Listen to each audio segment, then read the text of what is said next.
जय हिंद दोस्तों। कई लोगों ने सवाल किया है कि ई श्रम कार्ड और लेबर कार्ड इसमें अंतर क्या है। क्या ई श्रम कार्ड बना हुआ है तो लेबर कार्ड बनवाना चाहिए या फिर लेबर कार्ड बना हुआ है तो ई श्रम कार्ड बनवाना चाहिए। आज मैं आपको यही बताऊंगा कि ई श्रम कार्ड और लेबर कार्ड दोनों में क्या अंतर है, क्या दोनों रखना जरूरी है या फिर एक रखना जरूरी है, ये सब कुछ बताने जा रहा हूँ। और दोनों के फायदे क्या है ये भी बताऊंगा और दोनों के नुकसान क्या है ये भी बताऊंगा। तो पूरे वीडियो में आप बने रहेंगे ताकि आपको काम आए, नहीं तो आप किसी को बता सके, इसके बारे में जानकारी दे सके। तो पूरे वीडियो जरूर देखिएगा। आगे बढ़ने से पहले रिक्वेस्ट करूंगा वीडियो को लाइक करिएगा।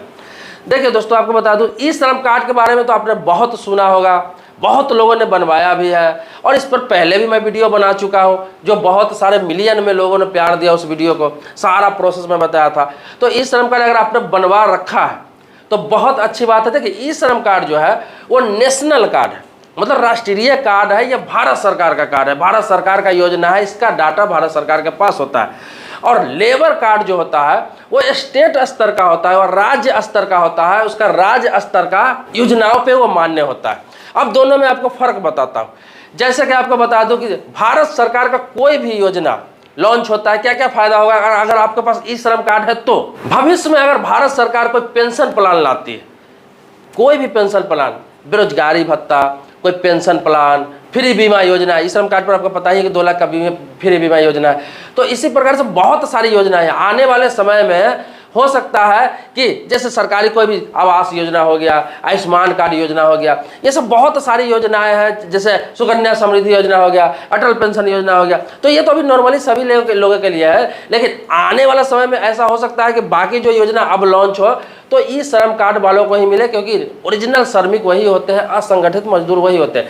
यही कुछ ना कुछ सोच कर सरकार ने ई श्रम कार्ड बनवाया था ताकि वो राष्ट्रीय स्तर पर मजदूर घोषित हो और वो मजदूर कहीं भी जाए काम करने के लिए, जिसके पास ई श्रम कार्ड है, कोई भी काम वो करता है, कोई भी हुनर उसके पास है, कोई भी काम के लिए कहीं जाता है तो उसको किसी प्रकार की कोई दिक्कत नहीं हो और सरकारी जो भारत सरकार का योजना है डायरेक्ट उसे दिया जाए। हालांकि सरकार के पास डाटा है लेकिन अभी पूरा डाटा सरकार के पास नहीं आया, क्योंकि सरकार ने बताया था कि लगभग 48 करोड़ अपने देश में असंगठित मजदूर है, लेकिन इसमें से लगभग 20 से 22 करोड़ लोगों के पास ही ई श्रम कार्ड बना हुआ है। जिस दिन सारा डाटा सरकार के पास चला जाएगा, सारा नहीं कम से कम 70 से 80% भी, उसके बाद जो भी योजना लागू होगा वो ई श्रम कार्ड वालों को ही पहले मिलेगा। बहुत सारे लोग ये सवाल करते हैं कि ई श्रम कार्ड बन गया, मुझे पेंशन नहीं मिल रहा है, फलाना पैसा नहीं आ रहा है, ये नहीं आ रहा है। देखिए, कोई भी चीज़ जब बनता है, सरकार जब उसे बनाता है तो उसको लागू होते होते काफ़ी टाइम लग जाता है। इसका बहुत फायदा आपको समझ में आएगा। जैसे मैं आपको बता दूं, जिसमें आधार कार्ड बनना स्टार्ट हुआ था शुरू में, आज से आपको बता दूं लगभग 12 से 15 साल पहले जब आधार कार्ड बनना स्टार्ट हुआ था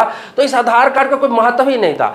लोग इसलिए बनवा रहे थे चलो एक पहचान पत्र के तौर पे काम आएगा। और सरकार ने भी ऐसा कभी नहीं कहा था कि इसको नेशनल कार्ड बनाया जाएगा या फिर सारे चीज बैंक अकाउंट से लेकर पैन कार्ड से लेकर आपका वोटर आई कार्ड से लेकर हर चीज इससे जोड़ दिया जाएगा, ऐसा सरकार ने पहले नहीं कहा था।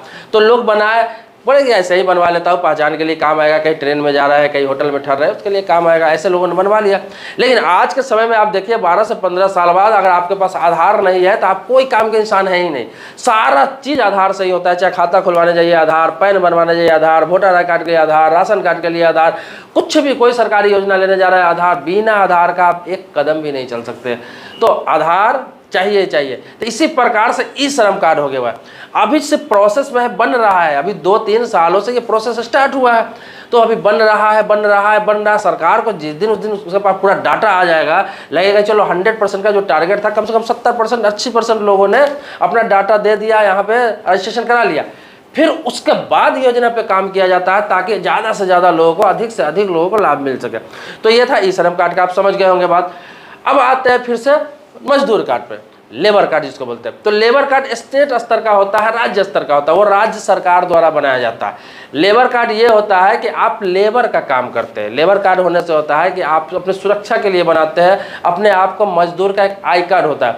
जैसे कि आप कहीं काम कर रहे हैं, कहीं काम करने जा रहे हैं तो वहाँ दिखाने के लिए होगा कि मैं ये काम करता हूँ, मेरे पास है लेबर कार्ड। दूसरा क्या है, राज्य सरकार की तरफ से बहुत कामगार का, जैसे कोई राज मिस्त्री है, देखते होंगे कोई साइकिल का काम कर रहा है, कोई खेती किसानी कर रहा है, तो देखते होंगे सरकार की तरफ से साल में 15,000 10,000 रुपया ऐसे दिया जाता है, जिसका मजदूर कार्ड है। सभी स्टेट का अलग अलग नियम है। इसके अलावा आपने देखा होगा कोरोना काल जो हुआ था, लॉकडाउन लगा था, उसमें भी 5-5 हज़ार रुपया, 4-4 हज़ार रुपया, 2-2 हज़ार रुपया, सभी स्टेट का अलग अलग था। जो स्टेट गवर्नमेंट का होता है मजदूर कार्ड, तो सब स्टेट अपना अपना तय करता है कि हमारे यहाँ के मजदूर को क्या देना है क्या नहीं देना। तो वो राज्य स्तर का होता है, उसमें भारत सरकार का कुछ लेना देना नहीं है। उसमें राज्य सरकार तय करेगी कि मैं अपने मजदूरों को क्या दूंगा, जिसका मजदूर कार्ड बना हुआ है, पैसा देना है, सामान देना है या क्या देना है। दूसरा क्या है कि मजदूर कार्ड से ये फायदा होता है कि आप कहीं काम कर रहे हैं, किसी साइट पे काम कर रहे हैं लेबर का, कहीं पे कंस्ट्रक्शन का काम कर रहे हैं या फिर किसी प्रकार का कुछ भी, और आपके साथ कोई हादसा हो जाता है, कुछ भी हो जाता है, तो आपको मुआवजा मिल जाता है लेबर कार्ड के आधार पर कि ये लेबर का काम कर रहा था।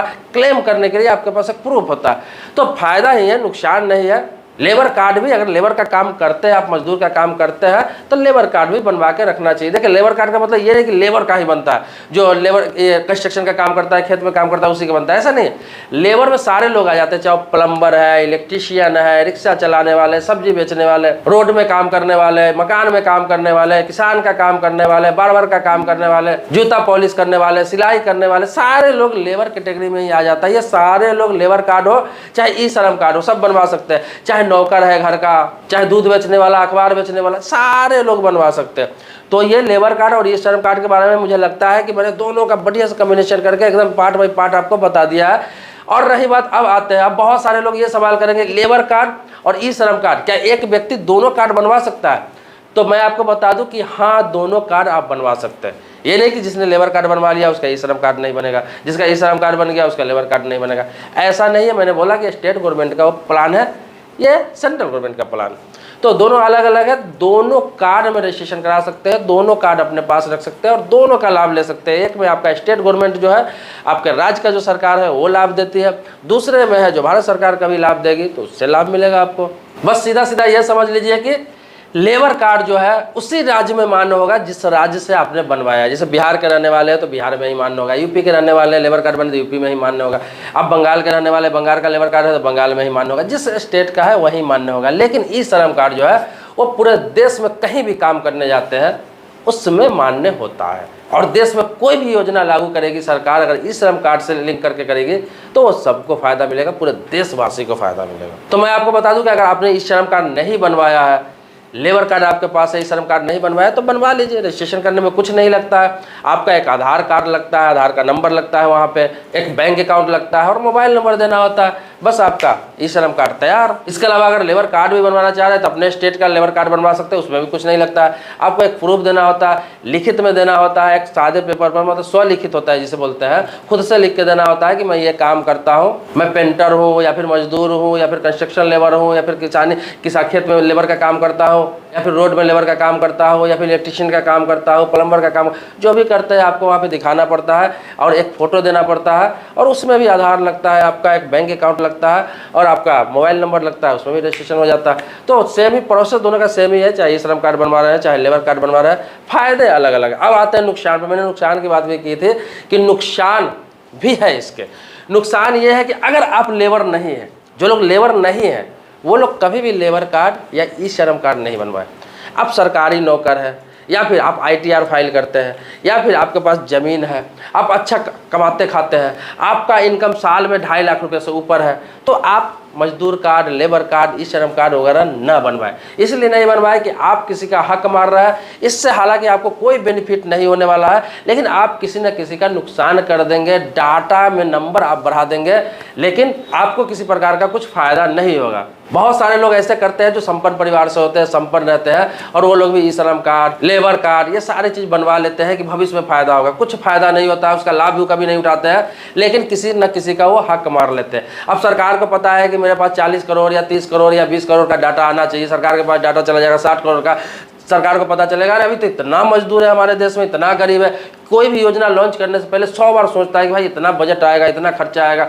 तो जो सही लोग का जो उस डाटा जाता है सरकार के पास, तो सरकार अच्छी योजना और ज़्यादा संख्या में देता है। उनको पता है कि कम संख्या में लोग हैं, जो जिन्होंने लोग हैं वही लोग जुड़े हुए हैं। ज़्यादा लोग जुड़ जाने से सरकार को भी डाउट होता है, डाटा को फिर रीचेक करवाते हैं, उसमें पता चलता है कि अरे इसमें तो गलत लोग जुड़ गए हैं। इसी जाँच पड़ताल करते करते सालों निकल जाता है और योजना कोई लागू नहीं हो पाता। ई श्रम के साथ भी ऐसे ही हुआ। ई श्रम कार्ड में बहुत सारे ऐसे लोग हैं जो संपन्न है, जिनका इनकम महीने का 20,000, 25,000, 30,000, 50,000, लाख रुपया, वो लोग ई श्रम कार्ड बनवा के बैठे हुए हैं। तो इन चीज़ों का ध्यान रखें और कमेंट बॉक्स में आप भी सवाल लिखें। आप सवाल लिखेंगे, आपके सवालों पर वीडियो जरूर बनाऊंगा। ये जो सवाल है ना, कई लोगों ने कई कमेंट बॉक्स में लिखा था कि लेबर कार्ड, मजदूर कार्ड में कन्फ्यूजन था उनका कि क्या है किन का बनेगा, दोनों बनवाना चाहिए नहीं बनवाना चाहिए, तो मैं दोनों चीज़ को क्लियर कर दिया हूँ इसमें। लेकिन फिर भी होता है बहुत सारी चीज़ें छूट जाती है, तो अगर आपको लगता है कि ये भी चीज़ बताना चाहिए था तो आप कमेंट बॉक्स में लिखेंगे, तो आपके टॉपिक पर ही वीडियो बना दूंगा, या फिर संभव हुआ तो कमेंट बॉक्स में ही जवाब दे दूंगा। दोस्तों सब्सक्राइबर है तो इसके लिए धन्यवाद देता हूँ आपका। अगर सब्सक्राइबर मेरे नहीं है तो आपसे रिक्वेस्ट है सब्सक्राइब कर लीजिए चैनल को, बगल में बेल घंटी उसको भी दबा लीजिए। मिलते हैं नेक्स्ट वीडियो में एक नए मुद्दे के साथ, तब तक के लिए शुक्रिया, धन्यवाद, जय हिंद दोस्तों।